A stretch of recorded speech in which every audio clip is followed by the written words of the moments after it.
Ahmad Zahid,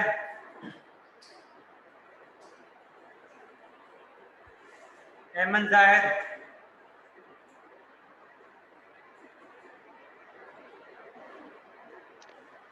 Ahmed Zahid, present sir.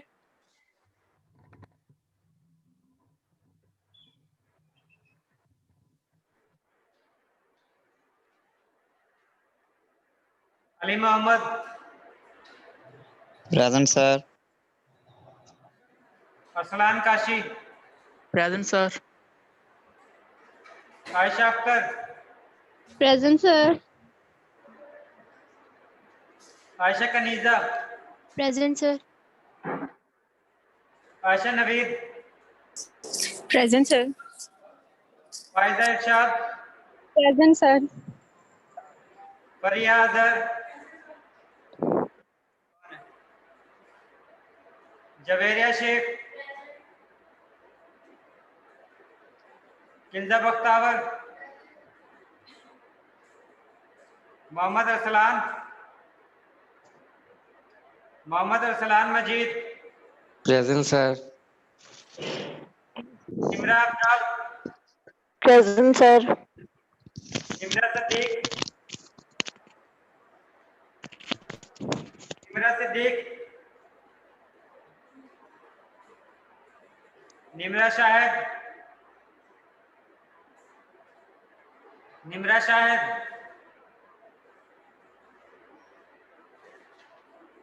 Nurul Ain, Noorul ऐन,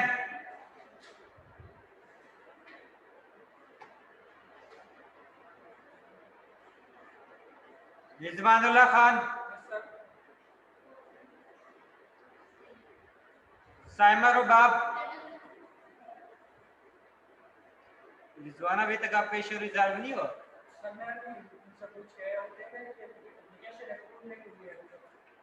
approve नहीं हुई है।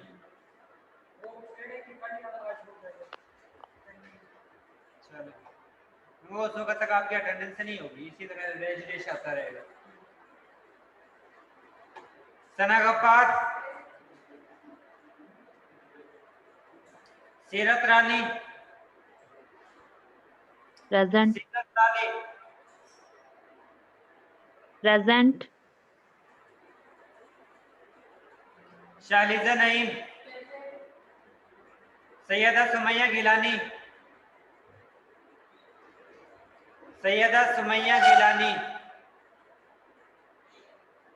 तौसीफ अहमद, तौसीफ अहमद, उसामा गुलजार, उस्मान हुसैन,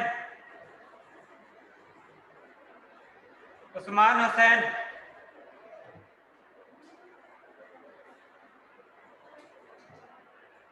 वजीहा मकबूल, प्रेजेंट।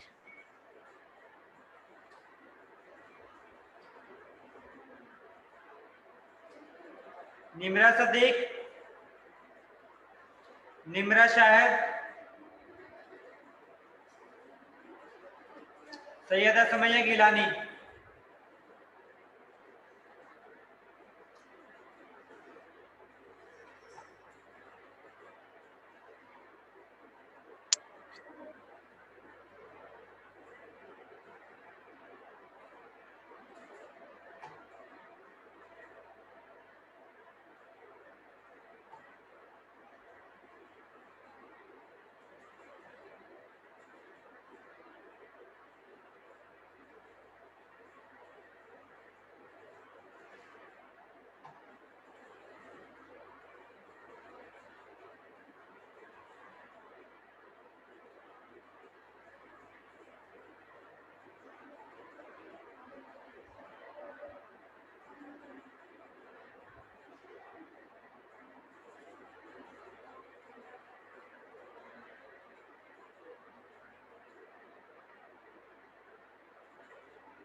अनम असगर,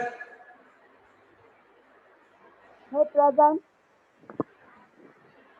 अनम असगर, Present.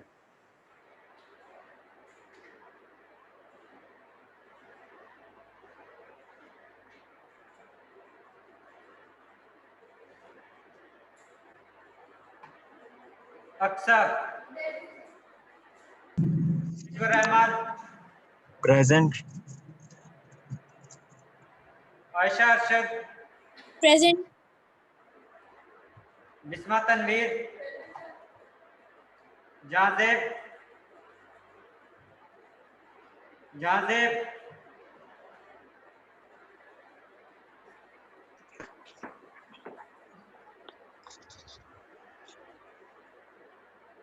मानूर भट्ट,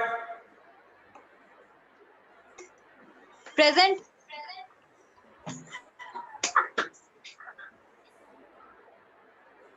मरियम जारिक, मोहम्मद शुएब, मोहम्मद शुएब खान, नूर फातिमा,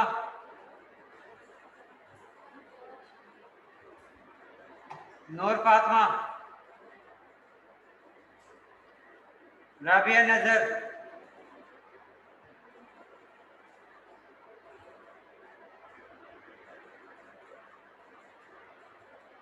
सैयदा फातिमा वाजिद,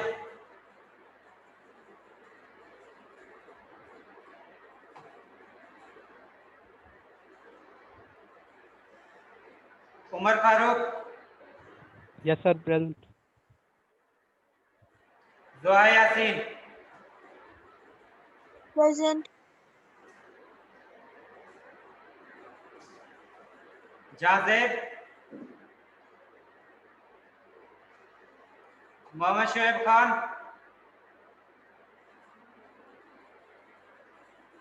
सैयदा फातिमा वाजिद,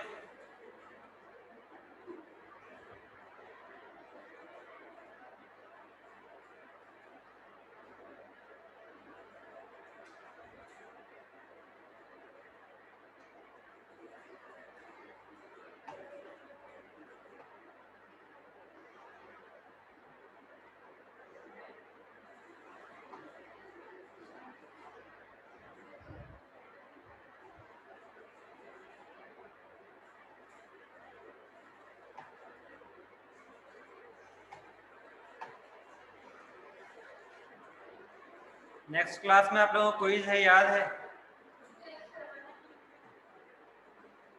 किसको पता नहीं है? नेक्स्ट क्लास में आप लोगों का जितना आप लोगों ने आज तक पढ़ा है लास्ट लेक्चर तक, उस सभी का आप लोगों का नेक्स्ट क्लास में क्विज है। सभी कुछ न्यूमेरिकल जो हमने किए हैं वो शामिल हैं, जो नहीं किए हैं वो शामिल नहीं होंगे।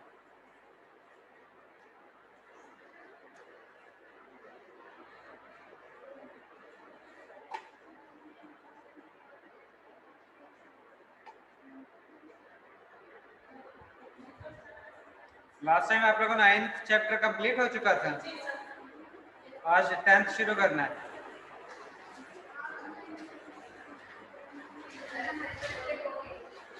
सॉरी, आप लोग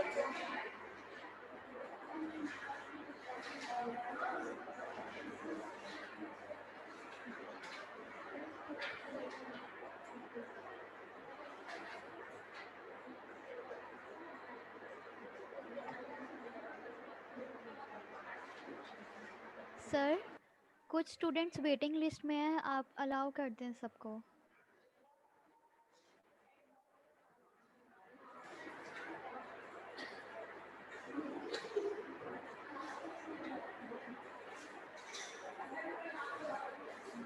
आयशा अख्तर,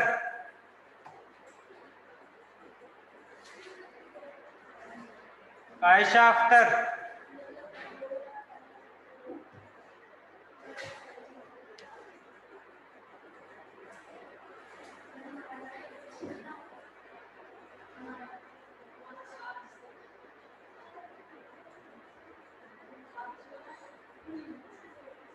मानूर भट्ट,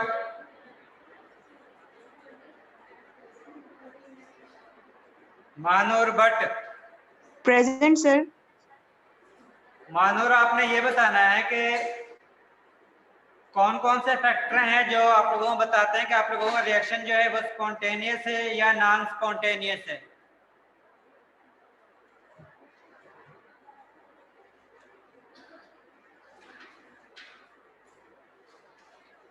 जी मानूर। सर स्पॉन्टेनियस वो होता है जो एनर्जी रिलीज बताता है। और मैंने कहा है कि स्पॉन्टेनियस रिएक्शन पर कौन कौन से फैक्टर हैं जो अफेक्ट करते हैं जिनकी वजह से आप बताते हो कि रिएक्शन जो है वो स्पॉन्टेनियस है या नॉन स्पॉन्टेनियस है।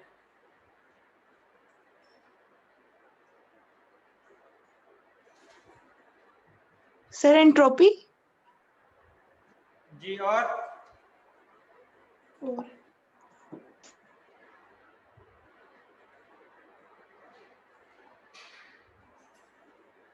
जी अतीकुर रहमान।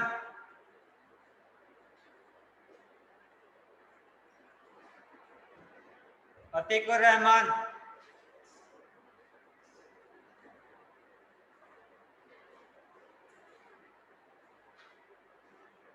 जिसका कोई माइक बंद होगा इसका मतलब है कि वो क्लास में एब्सेंट है।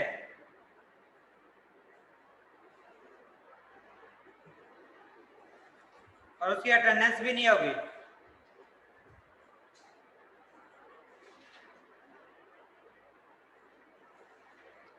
जोहा यासीन।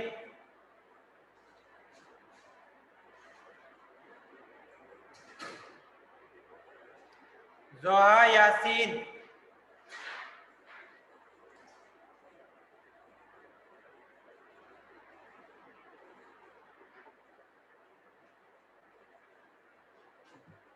नमस्कार है।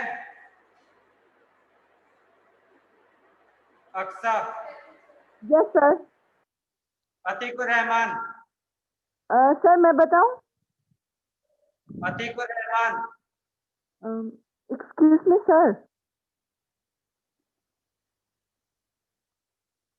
नमस्कार, आपकी अटेंडेंस हो गई है। No Atiqur sir, Rehman. आप क्वेश्चन पूछे, मैं उसका आंसर दे रही हूँ। आपने नाम बोला था अभी। मैंने पूछा था कि गिब्स स्पॉन्टेनियस रिएक्शन और नॉन स्पॉन्टेनियस रिएक्शन के बारे में आप लोग किस तरह बता सकते हैं, वो कौन कौन से फैक्टर हैं जिनकी आप लोग स्पॉन्टेनियस। सर जो स्पॉन्टेनियस होते हैं ना, वो खुद ब खुद रिएक्ट करते हैं और उन पर एंथैल्पी और एंट्रोपी इफेक्ट करता है, और जो नॉन स्पॉन्टेनियस होते हैं उनको खुद करवाना पड़ता है स्टार्ट। चले ठीक है अनम, बिल्कुल ठीक बताया। Thank you sir. Ayesha Arshad. Yes sir. Ayesha, आपने बताना है कि डिफरेंट बॉन्ड की स्ट्रेंथ जो है वो किन किन फैक्टर पर डिपेंड करती है। केमिकल बॉन्ड जो बनता है वो किन फैक्टर पर डिपेंड करता है।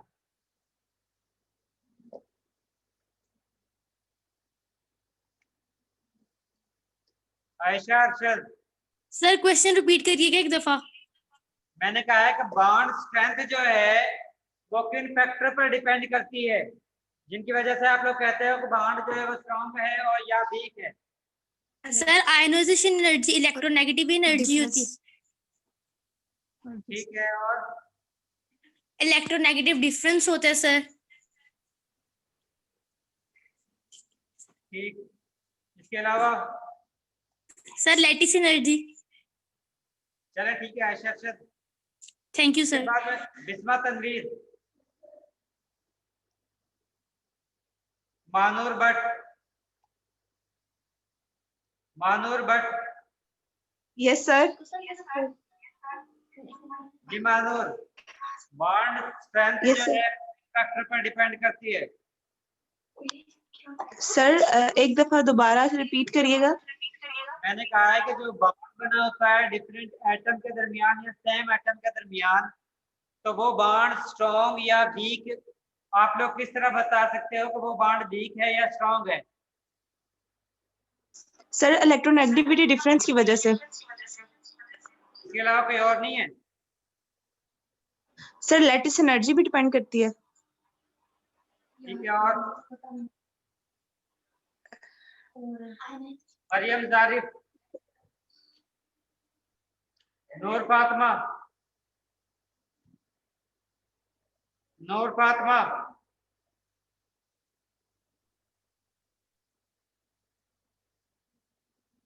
राबिया नजर, सर। जी राबिया नजर, जी सर। बॉन्ड स्ट्रेंथ किन फैक्टर पर डिपेंड करता है? सर एटॉमिक साइज पे, बॉन्ड लेंथ पे और बॉन्ड ब्रेक डिफरेंस। ठीक है, बिल्कुल ठीक है। इसके बाद उमर फारूक, यस सर। उमर फारूक ये बताओ कि आप किस तरह बता सकते हो कि रिएक्शन होगा या नहीं होगा?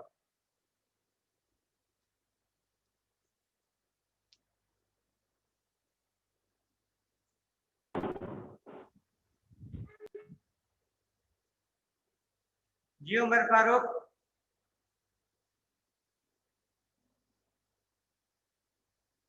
उमर फारूक माइक बंद हुआ तो आप एब्सेंट होंगे इस क्लास में।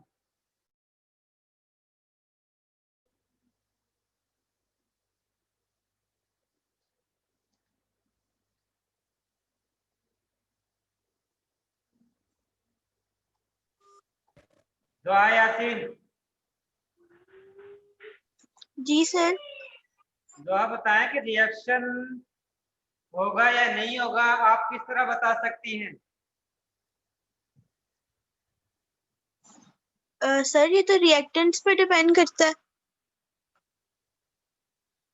इसके अलावा और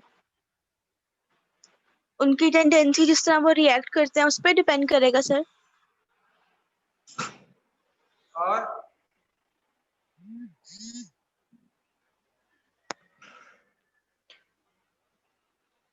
जी आपने रिएक्टेंट्स की एनर्जी पे, उनकी तो हाँ, रिएक्टिविटी पे। ठीक है, बिल्कुल ठीक है। जी सर। मैंने लास्ट टाइम आप लोगों को कहा था कि थर्मोडायनामिक आप लोगों को ये बताती है कि रिएक्शन फिजिबल है या नहीं है, रिएक्शन होगा या नहीं होगा। और वो किस तरह बताती है? वो आप लोगों को बताती है बॉन्ड डिसोसिएशन एनर्जी की बेस पर। और इसके साथ आप लोगों को वो ये बताती है कि आप लोगों का वो वाले रिएक्शन जो स्पॉन्टेनियस हैं, वो रिएक्शन फिजिबल होते हैं। इसके बाद ये साथ में ये भी बताती है थर्मोडायनामिक आप लोगों का रिएक्शन जो है वो स्पॉन्टेनियस है या नॉन स्पॉन्टेनियस, या किस कंडीशन में हम उस रिएक्शन को प्रोसीड करवा सकते हैं। अगर रिएक्टेंट और प्रोडक्ट का एनर्जी डिफरेंस जो है वो कम होगा, उस कंडीशन में रिएक्टेंट को प्रोडक्ट में आसानी से कन्वर्ट कर सकते हैं। लेकिन अगर आप लोगों के पास प्रोडक्ट की एनर्जी कम हासिल हो रही हो और रिएक्टेंट की एनर्जी ज्यादा हो, तो उस कंडीशन में रिएक्शन जो है वो आसानी से हो जाता है। लेकिन अगर आप लोगों के प्रोडक्ट की एनर्जी बहुत ज्यादा हो और रिएक्टेंट की एनर्जी बहुत कम हो, तो उस कंडीशन में आप लोग रिएक्टेंट को प्रोडक्ट में कन्वर्ट नहीं कर सकते। और अगर आप लोगों को प्रोडक्ट की एनर्जी स्लाइटली ज्यादा हो प्रोडक्ट की निस्बत, सॉरी रिएक्टेंट की निस्बत, तो उस कंडीशन में आप लोग रिएक्टेंट को प्रोडक्ट में कन्वर्ट कर सकते हैं। लेकिन उस पर आप लोगों ने एक्सटर्नल सोर्स अप्लाई करना है।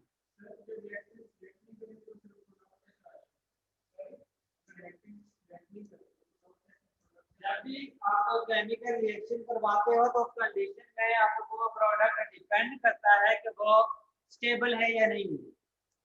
जब भी आप लोग चीजों को मिक्स करते हो तो उस कंडीशन में कोलिजन होती है।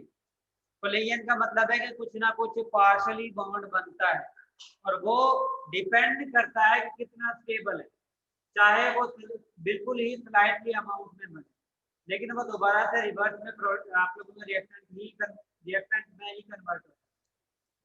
जिस तरह आप लोग ट्रांजिशन स्टेट पर जाते हो, ये तो आप लोगों को पता है ना, हर रिएक्टेंट जो है वो ट्रांजिशन स्टेट पर जाता है और ट्रांजिशन स्टेट से आगे अगर उसकी एनर्जी या एक्टिवेशन एनर्जी में है तो प्रोडक्ट में कन्वर्ट होता है। अगर वो उसके बाद एक्टिवेशन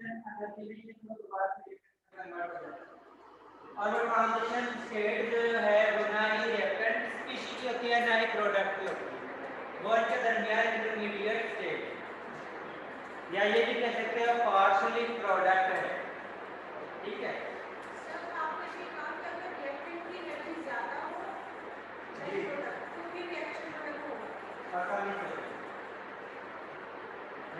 अगर रिएक्टेंट की एनर्जी कम है और प्रोडक्ट की एनर्जी ज्यादा है तो उस कंडीशन में रिएक्टेंट प्रोडक्ट में आसानी से कन्वर्ट हो जाएंगे और प्रोडक्ट ज्यादा स्टेबल फॉर्म है, क्योंकि हर रिएक्शन उस वक्त होता है जिस वक्त वो कम स्टेबल से ज्यादा स्टेबल की तरफ मूव करता है हर रिएक्शन के दौरान।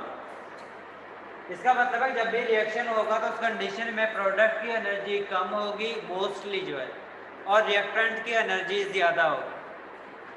ठीक है, जो इंडिकेट करता है कि रिएक्टेंट जो है वो कम स्टेबल है, प्रोडक्ट ज़्यादा स्टेबल है। बाद सॉरी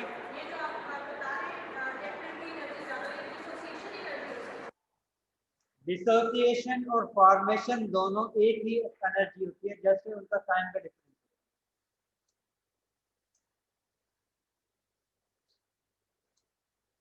आज आप लोगों ने जो चैप्टर पढ़ना है वो है कि आप लोगों ने गैसेस की प्रॉपर्टी स्टडी करनी है, चैप्टर नंबर 10, जिसमें है gases their properties and behaviour. आप लोग जिस वक्त पढ़ते हो गैसेस के बारे में तो उस कंडीशन में उनका बिहेवियर किस तरह का होता है, इसके बारे में आज आप लोगों ने स्टडी करना है।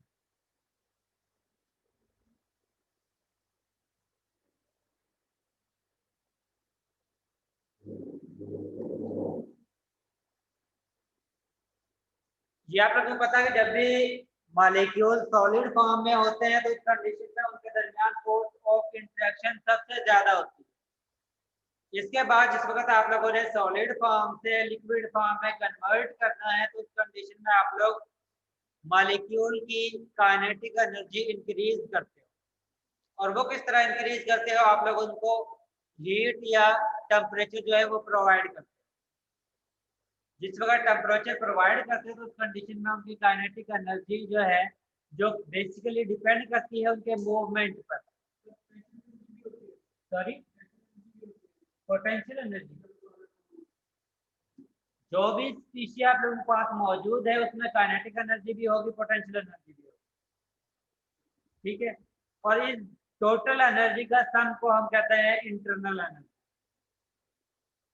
अब बाज सिस्टम ऐसे हैं जिसमें काइनेटिक एनर्जी ज्यादा होती है, पोटेंशियल एनर्जी कम होती है, और बाज ऐसे सिस्टम होते हैं जिसमें पोटेंशियल एनर्जी ज्यादा होती है, काइनेटिक एनर्जी कम होती है। अब जिस वक्त हम गैस सॉरी सॉलिड मॉलिक्यूल की बात करते हैं तो उस कंडीशन में उनका दरमियान फोर्स ऑफ इंटरेक्शन बहुत ज्यादा होता है। अब जिस वक्त उनके दरमियान फोर्स ऑफ इंटरेक्शन होंगी तो वो फोर्स मॉलिक्यूल को मूव करने नहीं देती, तो इसलिए हम टेम्परेचर प्रोवाइड करते हैं। और जिस वक्त टेम्परेचर प्रोवाइड करते हैं ये तो आप लोगों को पता है कि मॉलिक्यूल सॉलिड फॉर्म में भी उनकी वाइब्रेशनल मोशन मौजूद होती है, यानी कि उस कंडीशन में भी वो मूव कर रहे होते हैं, लेकिन उनकी एक स्पेसिफिक लिमिट होती है जिससे ज्यादा वो मूव नहीं कर सकते। ठीक है, जिस वक्त हम काइनेटिक सॉरी टेम्परेचर प्रोवाइड करते हैं तो प्रोवाइड करने के बाद उनकी काइनेटिक एनर्जी इंक्रीज हो, और जिस वक्त उनकी काइनेटिक एनर्जी इंक्रीज होगी तो उस कंडीशन में उनकी मूवमेंट भी ज्यादा होना शुरू हो जाएगी। और एक स्टेज आती है जिस वक्त काइनेटिक एनर्जी जो है वो फोर्स ऑफ इंटरेक्शन पर ज्यादा डोमिनेट हो जाती है, जिसकी वजह से मॉलिक्यूल फ्यूज हो जाते हैं, यानी कि सॉलिड फॉर्म से लिक्विड फॉर्म में कन्वर्ट हो जाते हैं, और उस टेम्परेचर को हम कहते हैं मेल्टिंग पॉइंट। उस स्पीशीज का हम मेल्टिंग पॉइंट कहते हैं जिस टेम्परेचर पर सॉलिड जो है वो लिक्विड फॉर्म में कन्वर्ट होता है, उसको हम कहते हैं उस स्पीशीज का मेल्टिंग पॉइंट। इसके बाद अगर हम मजीद उसको टेम्परेचर प्रोवाइड करते हैं तो उस कंडीशन में उनकी काइनेटिक एनर्जी और ज्यादा इंक्रीज होगी, और जिस वक्त उनकी काइनेटिक एनर्जी और ज्यादा इंक्रीज होगी तो उस कंडीशन में इंटरमॉलिक्यूलर सॉलिड फॉर्म में भी मौजूद होती है और लिक्विड फॉर्म में भी मौजूद होती है। ठीक है। जिस वक्त हम मजीद उनको एनर्जी प्रोवाइड करेंगे तो उस कंडीशन में जो इंटरमॉलिक्यूलर फोर्सेस मौजूद है, अगर आप लोगों का टेम्परेचर या मॉलिक्यूल की काइनेटिक एनर्जी जो है उन इंटरमॉलिक्यूलर फोर्सेस पर डोमिनेट आ जाती है, गालिब आ जाती है, तो उस कंडीशन में आप लोगों का लिक्विड स्पीशीज जो है वो वेपर फॉर्म में कन्वर्ट हो जाएगी, गैस फॉर्म में कन्वर्ट हो जाएगी।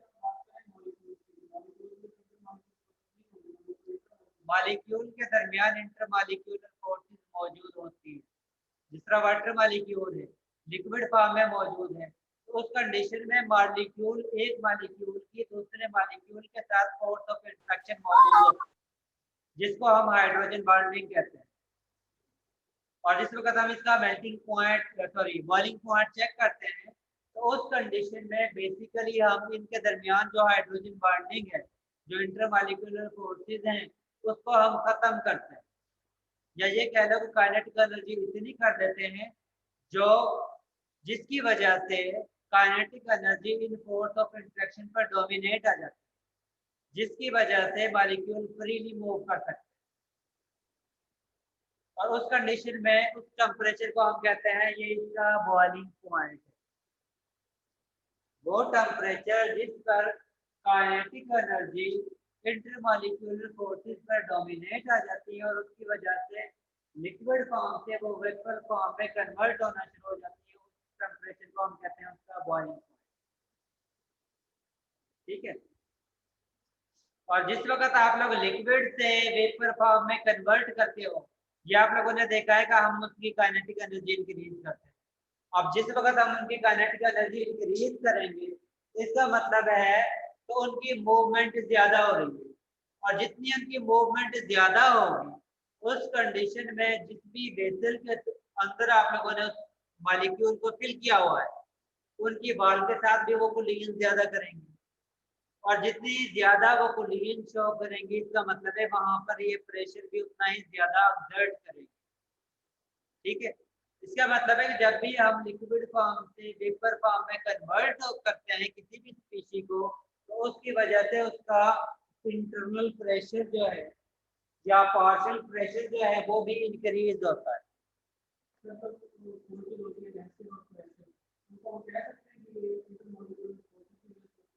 जो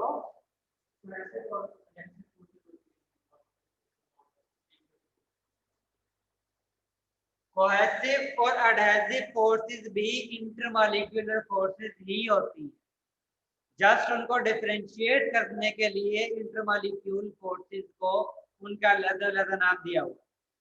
कोहेसिव फोर्सेस सेम मॉलिक्यूल के दरमियान में होती है, एडहेसिव फोर्सेस डिफरेंट मॉलिक्यूल के दरमियान में होती है, लेकिन होती इंटरमॉलिक्यूलर फोर्सेस ही है। ठीक है। जिस वक्त हम मॉलिक्यूल की काइनेटिक एनर्जी इंक्रीज करते हैं, जिस तरह ये आप लोगों के पास क्यूबिक शेप है, और ये आप लोगों को पता है कि आप लोगों के पास गैसेस जो है वो होमोजेनियस मिक्सचर होता है।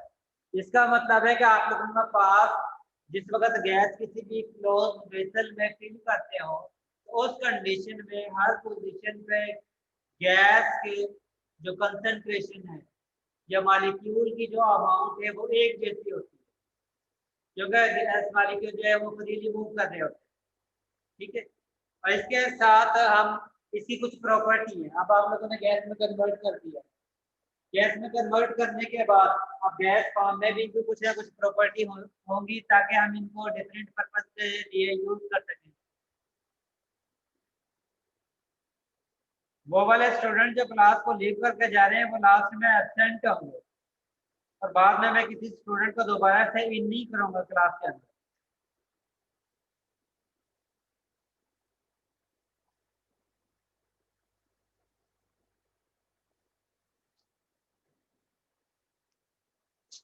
गैस के मॉलिक्यूल जो है वो अपनी मर्जी से इधर उधर घूम सकते हैं, जिस तरह स्टूडेंट जो है वो अपनी मर्जी से इधर उधर घूम सकते हैं, अपनी मर्जी से क्लास को बंक कर देते हैं, अपनी मर्जी से क्लास में से चले जाते हैं और अपनी मर्जी से क्लास में आ जाते हैं। ये एग्जांपल है गैस मॉलिक्यूल। सॉरी सर, आपकी आवाज नहीं आ रही। क्लास में पढ़ा दूं? आवाज नहीं आ रही? नो सर, बहुत कट कट के आ रही है।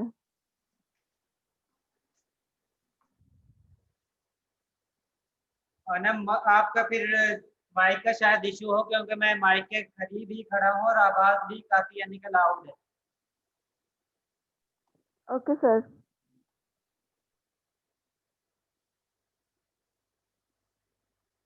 जिस तरह स्टूडेंट जो है क्लास में से अपनी मर्जी से बाहर निकल जाते हैं और अपनी मर्जी से क्लास के अंदर आ जाते हैं, इसी तरह गैस के मालिक्यूल जो हैं वो भी अपनी मर्जी करते हैं और अपनी मर्जी से इधर उधर घूम रहे होते हैं। ठीक है।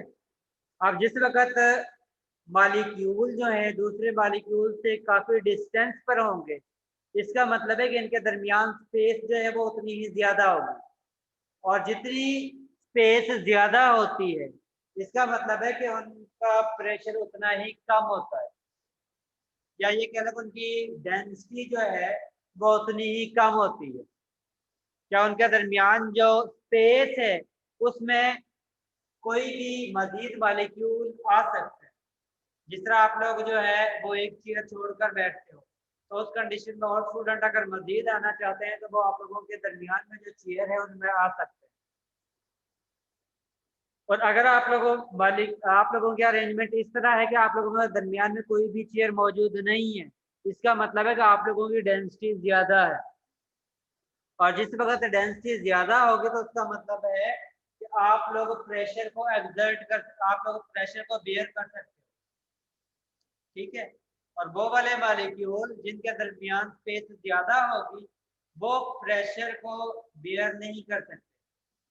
अगर आप लोग उन पर प्रेशर अप्लाई करते हैं तो उस कंडीशन में उनका वॉल्यूम जो है वो रैपिडली डिक्रीज हो जाएगा, और ये उस कंडीशन में है जिस वक्त एक्सटर्नल प्रेशर इंटरनल प्रेशर से ज्यादा हो। अगर इंटरनल प्रेशर ज्यादा है और एक्सटर्नल प्रेशर कम है तो उस कंडीशन में उनका वॉल्यूम डिक्रीज नहीं होगा। लेकिन अगर एक्सटर्नल प्रेशर ज्यादा है और इंटरनल प्रेशर कम है तो उस कंडीशन में गैस मॉलिक्यूल का वॉल्यूम जो है वो रैपिडली डिक्रीज हो जाएगा, क्योंकि उनका दरमियान स्पेस बहुत ज्यादा है। इसी तरह अगर आप लोगों के पास लिक्विड फॉर्म में मॉलिक्यूल है तो उनके दरमियान स्पेस बहुत कम होती है as compare to gas molecule, और इसी वजह से वो प्रेशर को लिक्विड फॉर्म में मॉलिक्यूल प्रेशर को बर्दाश्त कर सकते हैं, और अगर वो सॉलिड फॉर्म में हो तो उस कंडीशन में वो और ज्यादा प्रेशर को बर्दाश्त कर सकते हैं। जी, जिस तरह आप लोगों के पास वाटर के एग्जांपल है, वाटर आप लोगों के पास फ्रीज स्टेट में मौजूद होता है, वाटर के फॉर्म में भी होता है, यानी कि लिक्विड फॉर्म में भी मौजूद होता है, सॉलिड फॉर्म में भी मौजूद होता है, और इसके साथ जो है गैस फॉर्म में भी मौजूद होता है। अगर आप लोग वाटर के वेपर्स पर वजन डालते हो या आप लोग जो है वाटर के वेपर्स पर खुद जो है वो चढ़ने की कोशिश करते हो तो उस कंडीशन में वाटर के मॉलिक्यूल जो है वो एक दूसरे के करीब आ जाते हैं और आप लोग स्पीड के साथ नीचे आ जाते हैं। ये जो इन्वायरमेंट है इसमें वाटर के वेपर्स मौजूद होते हैं। ठीक है। और उनकी कंसंट्रेशन भी मौजूद होती है, लेकिन आप लोग इस वक्त हवा में चल नहीं सकते। उनकी रीजन क्या है? क्योंकि उनके दरमियान स्पेस बहुत ज्यादा है, जिसकी वजह से उनकी डेंसिटी कम है और वो प्रेशर को बर्दाश्त नहीं कर सकते हैं। अगर आप लोग चढ़ने की कोशिश करेंगे तो क्या होगा? क्या होगा फिर? आप लोग ये एक्सपेरिमेंट भी कर सकते हो।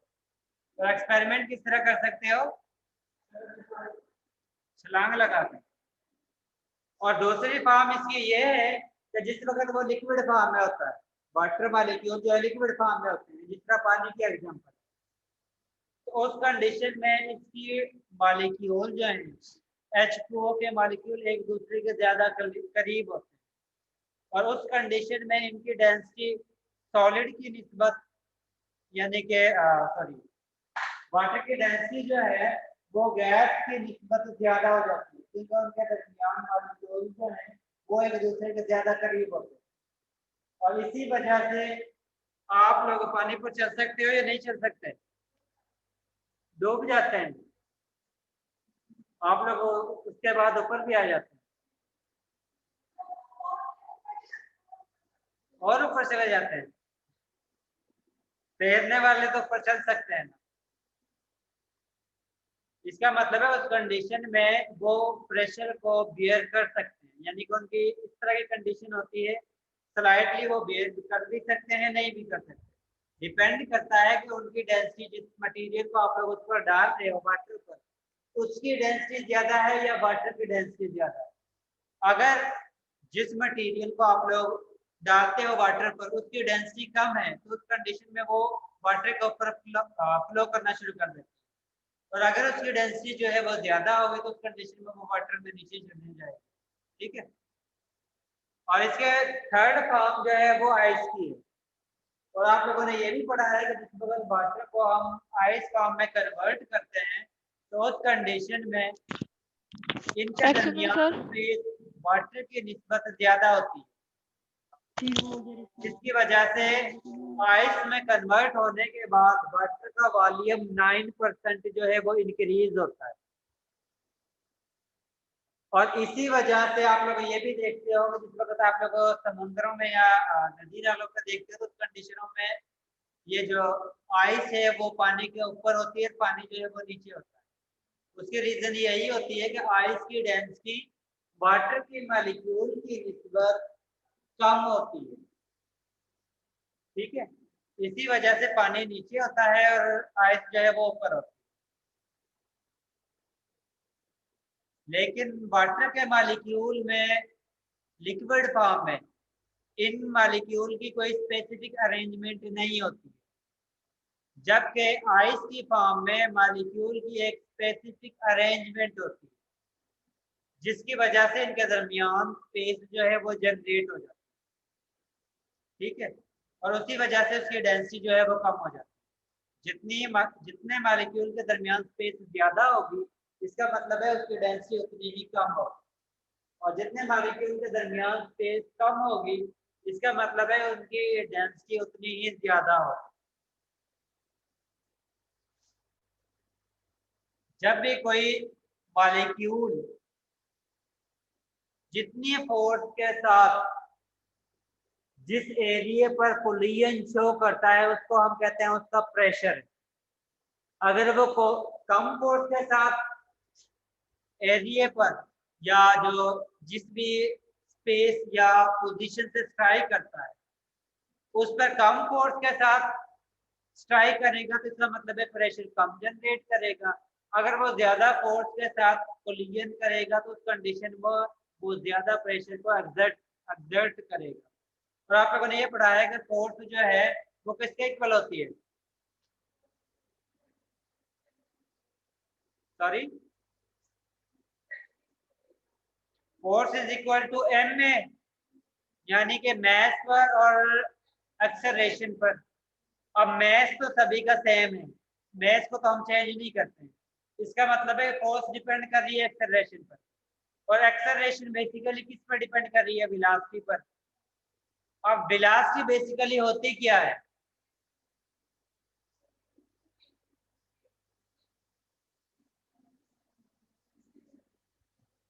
जी, वेलोसिटी क्या है? Change in displacement over time. Time, एक टाइम में जितना डिस्प्लेसमेंट वो चेंज आता है, अगर वो चेंज ज्यादा है तो इसका मतलब है वेलोसिटी ज्यादा है, अगर वो चेंज कम है तो इसका मतलब है वेलोसिटी कम है। इसका मतलब है कि अगर आप लोगों के पास ज्यादा डिस्प्लेसमेंट करती है सेम टाइम में तो उस कंडीशन में वो ज्यादा उसकी वेलोसिटी ज्यादा होगी, और जितनी वेलोसिटी ज्यादा होगी इसका मतलब है उसकी काइनेटिक एनर्जी ज्यादा है, और जितनी काइनेटिक एनर्जी ज्यादा होगी इसका मतलब है उतनी ज्यादा फोर्स के साथ वो बॉल पर स्ट्राइक करेगी, और जितनी फोर्स के साथ वो स्ट्राइक करेगी उतना ही उसका प्रेशर जो है वो ज्यादा होगा। इसकी बेस पर हम ये भी कह सकते हैं जो डिस्प्लेसमेंट है, चेंज इन डिस्प्लेसमेंट, वो डायरेक्टली रिलेशन है उसका वेलोसिटी के साथ, और वेलोसिटी का डायरेक्टली रिलेशन है काइनेटिक एनर्जी के साथ, और काइनेटिक एनर्जी का डायरेक्टली रिलेशन है फोर्स के साथ, और फोर्स का डायरेक्टली रिलेशन है प्रेशर के साथ। यानी कि ये सारी स्पीशीज जो हैं इनका आपस में डायरेक्ट रिलेशन है। एक चीज इंक्रीज होगी तो इसका मतलब है दूसरी चीज भी इंक्रीज हो रही है, दूसरी चीज इंक्रीज हो रही है इसका मतलब है थर्ड चीज भी इंक्रीज हो रही है, और थर्ड इंक्रीज हो रही है तो फोर्थ भी इंक्रीज हो रही है। और अगर आप लोगों से ये कहा जाए कि आप लोगों के पास डिस्प्लेसमेंट जो है वो कोई भी मॉलिक्यूल गैस मॉलिक्यूल ज्यादा कवर कर रहा है पर यूनिट टाइम में, और आप लोगों से पूछा जाए कि उसका प्रेशर जो है वो कम होगा या ज्यादा होगा, तो आप लोगों ने इसी तरह आंसर देना है। क्या आप लोगों ने ये बताना है सबसे पहले कि डिस्प्लेसमेंट चेंज इन डिस्प्लेसमेंट जो है वो ज्यादा है तो इसका मतलब है उसकी वेलोसिटी ज्यादा है, अगर वेलोसिटी ज्यादा है तो इसका मतलब है उसकी काइनेटिक एनर्जी ज्यादा है, काइनेटिक एनर्जी ज्यादा है तो इसका मतलब है वो ज्यादा फोर्स एक्सर्ट करेगी तो वो कोलिजन शो करेगी, और अगर वो ज्यादा फोर्स एक्सर्ट करेगी तो इसका मतलब है कि वो इंटरनल प्रेशर भी ज्यादा जनरेट करेगी। ठीक है,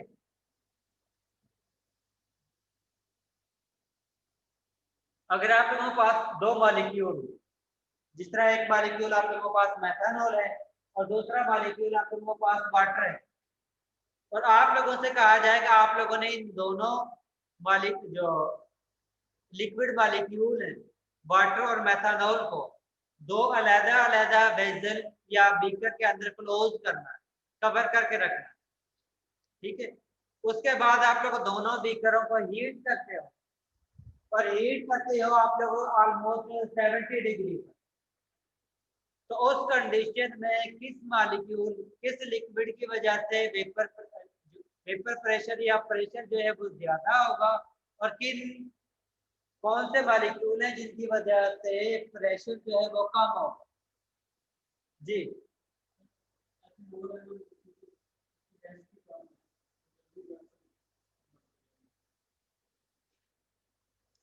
जी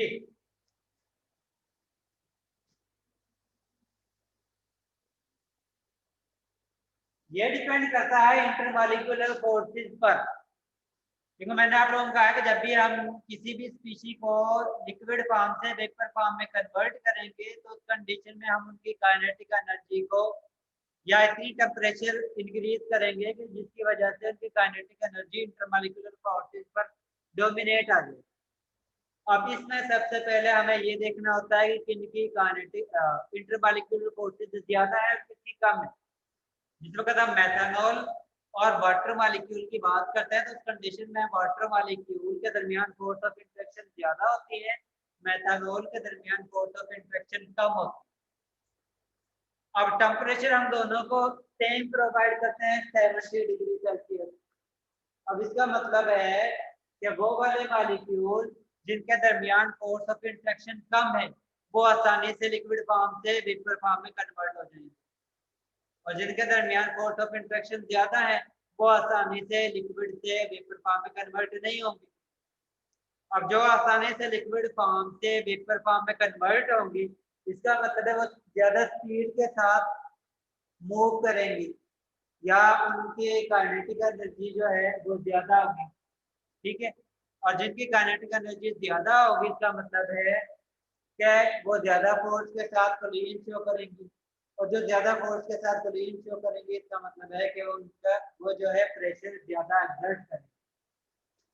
अब इन दोनों में से मेथनॉल के मॉलिक्यूल के दरमियान फोर्स ऑफ इंट्रैक्शन कम है और वाटर मॉलिक्यूल के दरमियान इंट्रैक्शन ज्यादा है।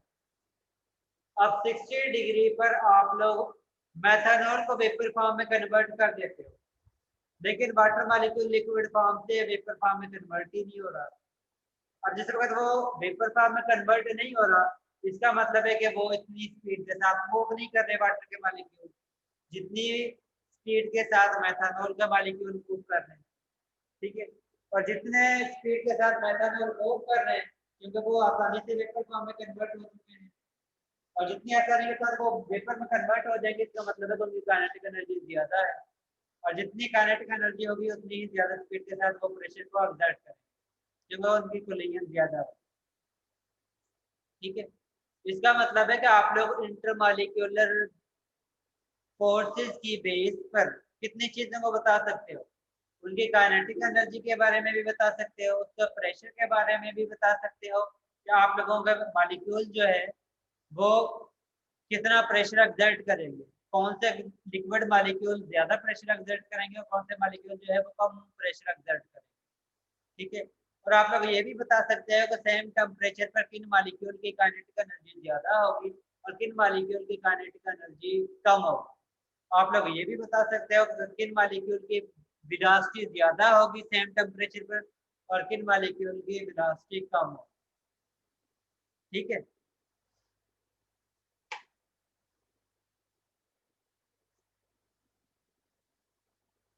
effect of pressure।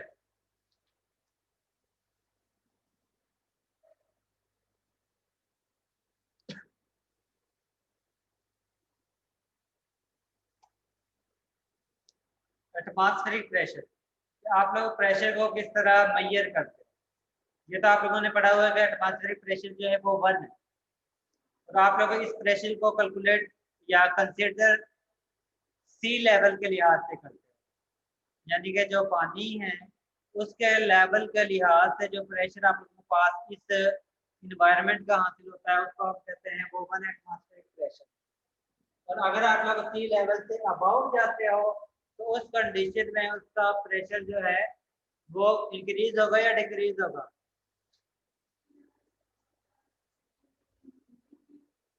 और अगर आप लोग सी लेवल से नीचे जाते हो तो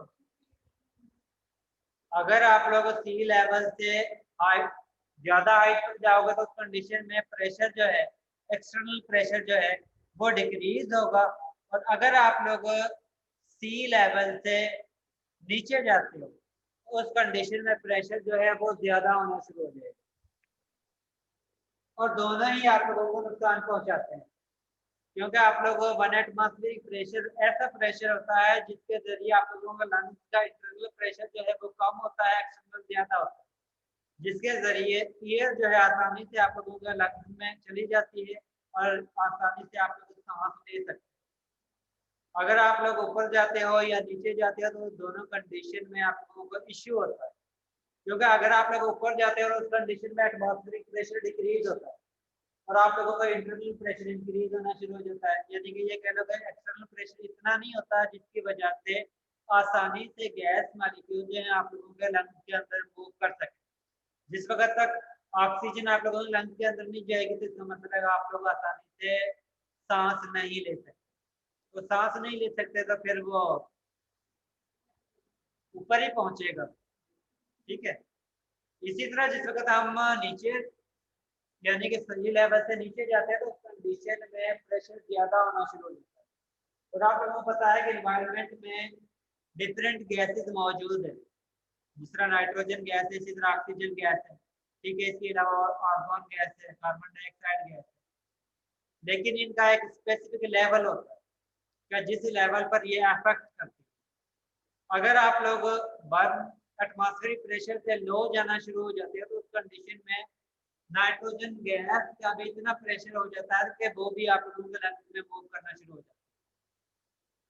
या ये कह लो कि जिस वक्त प्रेशर एक्सटर्नल ज्यादा होना शुरू हो जाता है तो उस कंडीशन में नाइट्रोजन गैस आप लोगों को ब्लड में भी पेनिट्रेट कर सकते हैं, इतना ज्यादा प्रेशर हो जाता है, आप लोगों का इंटरनल प्रेशर जो है वो कम हो जाता है। इसी वजह से जो सी लेवल से नीचे जाते हैं या सी लेवल से अबव जाते हैं तो उस कंडीशन में वो स्पेसिफिक गैस जो है वो यूज करते हैं ताकि उन्हें ब्रीथिंग का कोई इशू ना हो। और दोनों कंडीशन में सी लेवल से अबव जाने के लिए और बिलो जाने के लिए अगर आप लोग वो गैसेस यूज नहीं करते तो फिर वही होता है जो सभी के साथ होता है और होना होता है।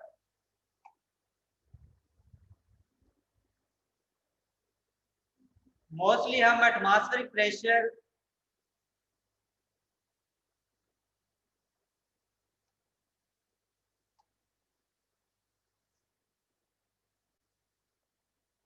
आप लोग जो वॉइस सुनते हो वो भी बेसिकली प्रेशर पर डिपेंड करती है,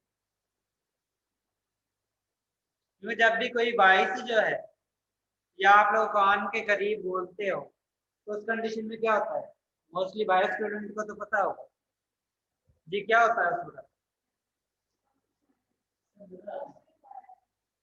मैंने कहा है कि अगर आप लोग किसी के कान के करीब बोलना शुरू कर देते हो तो फिर क्या होता है?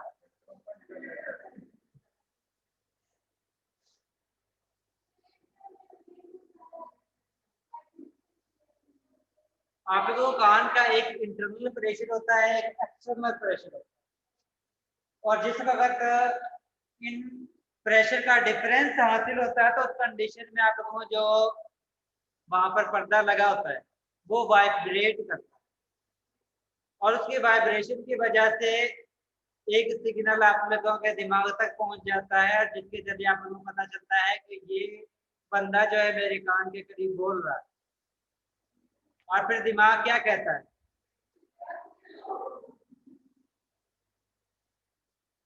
वो भी बेसिकली जो है वो प्रेशर पर डिपेंड करता है, तो प्रेशर की बेस पर ही जिस वक्त आप लोग एक्सटर्नल प्रेशर आपका इंटरनल प्रेशर से ज्यादा होगा, इसका मतलब है कि जो पर्दा है वो वाइब्रेट करना शुरू हो जाएगा। ठीक है, और जिस वक्त वो पर्दा वाइब्रेट करेगा तो आप लोगों को सिग्नल जो है वो रिसीव होगा, और वो सिग्नल जो है वो खुशगवार भी हो सकता है और नागवार भी हो सकता है। और जिस वक्त नागवार होता है तो फिर क्या होता है? फिर आप लोगों का माइंड भी जो है वो आउट ऑफ कंट्रोल हो जाता है। ठीक है,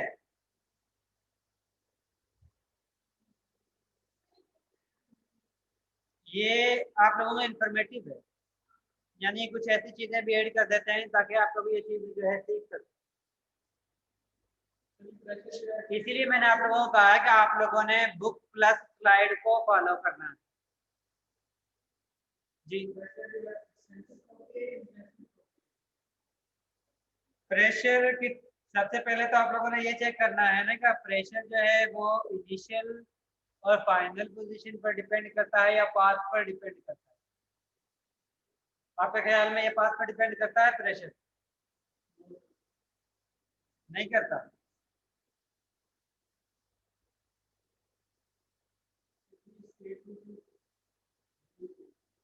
स्टेट फंक्शन यही है ना कि आप लोगों ने जस्ट ये बताना होता है ये काम करना है अब, ठीक है, और मुझे बताना भी है, क्योंकि लास्ट टाइम मैंने क्लास में आप लोगों को बताया था कि वो वाली चीजें हैं जो इनिशियल और फाइनल स्टेज पर डिपेंड करती हैं, पाथ पर डिपेंड नहीं करती, उनको हम स्टेट फंक्शन कहते हैं। अब आपने मुझे बताना है सर्च करके कि प्रेशर जो है वो पाथ पर डिपेंड करता है या नहीं करता।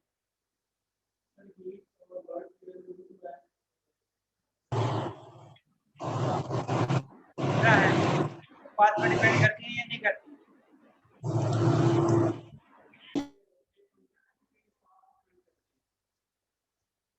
पाथ पर डिपेंड करती है। और वर्क जो प्रेशर जो है वो पाथ पर डिपेंड करता है या नहीं? मेरा क्वेश्चन ये है। नहीं करता सर। मतलब है ठीक है,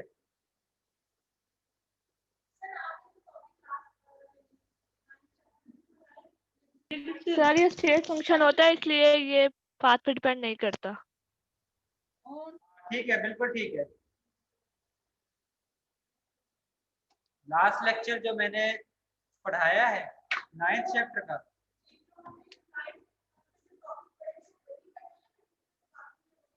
नहीं आप लोगों ने वो वाले सिर्फ करने हैं जो स्लाइड पर मैंने आप लोगों को पढ़ाए हैं, वो वाले टॉपिक ही आप लोगों ने बुक से करने हैं। इसके अलावा दूसरे अगर कोई और मजीद दिया हुआ है तो वो नहीं करना। ठीक है, इसके बाद है मेजरिंग ऑफ प्रेशर, कि आप लोग प्रेशर को किस तरह मेजर करते हो। अभी तो चैप्टर शुरू ही किया है।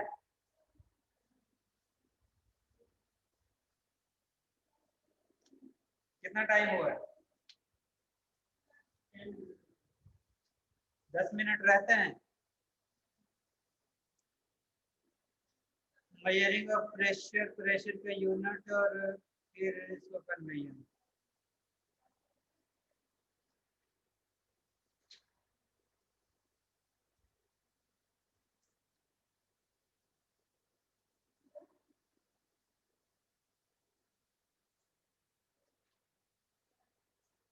मतलब है कि बाकी चीजें नेक्स्ट में करें।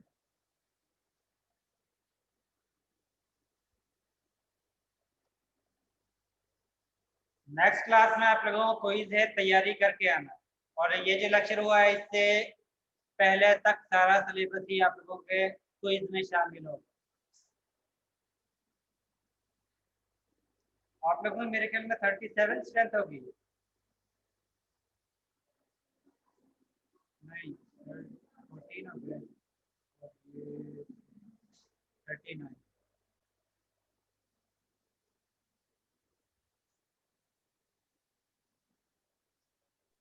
सर मुझे अटेंडेंस लगा दे। उनके अटेंडेंस नहीं होगी जिनका माइक बंद था क्वेश्चन के वक्त।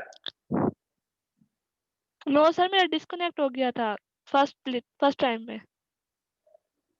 चले आप वो वाले आंसर देंगे तो उनके आप प्रेजेंट होंगी, अदरवाइज प्रेजेंट नहीं होगी। सबसे पहले अतीकुर रहमान। अतीकुर रहमान, अतीकुर रहमान है?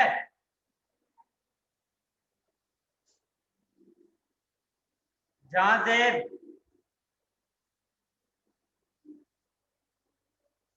जहांजेब, मोहम्मद शोएब खान, नूर फातिमा,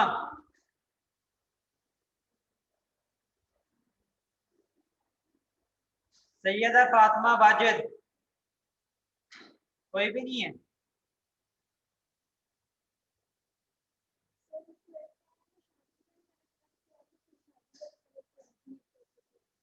किसकी शादी?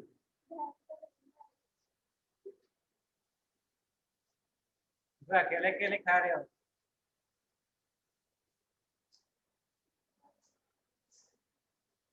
अतीकुर रहमान माइक बंद हो गया है।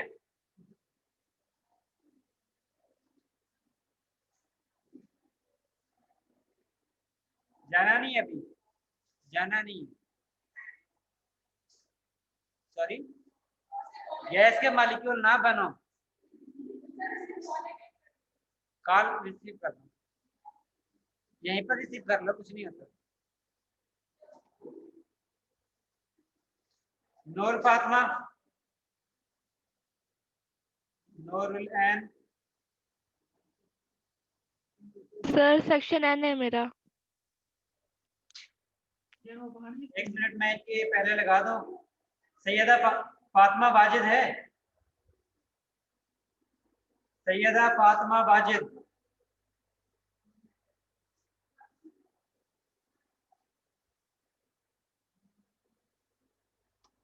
फातिमा वाजिद नहीं है? जहांजेब,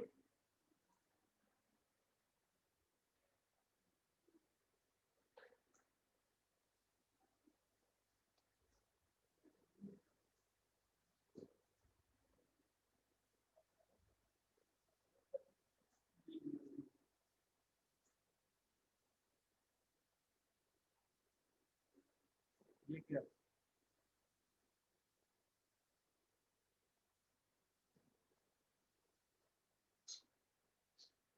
निमरा सदीक, निमरा सदीक, निमरा शाहिद, निमरा शाहिद,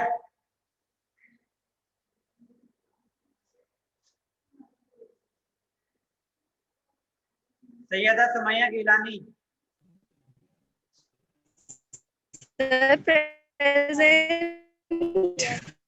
सैयदा सुमैया गिलानी,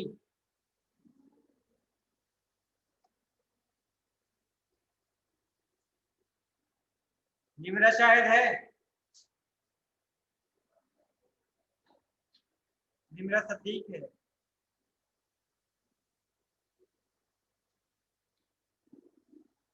निमरा अफजल कौन है? निमरा शाहिद है या हाँ ये है। निमरा शाहिद है?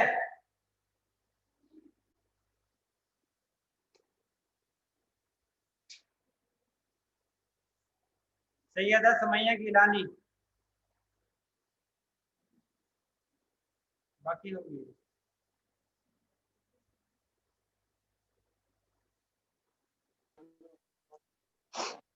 जिस लेक्चर में से किसी ने कुछ पूछना है तो वो पूछ सकता है।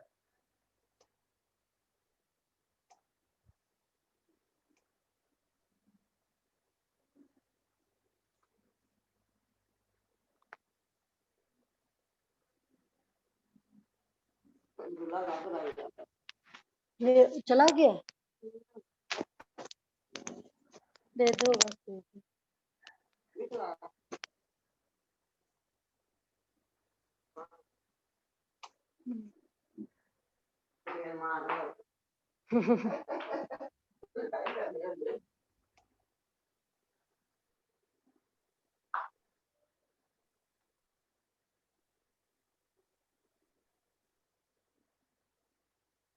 जी किसी ने कुछ नहीं पूछना?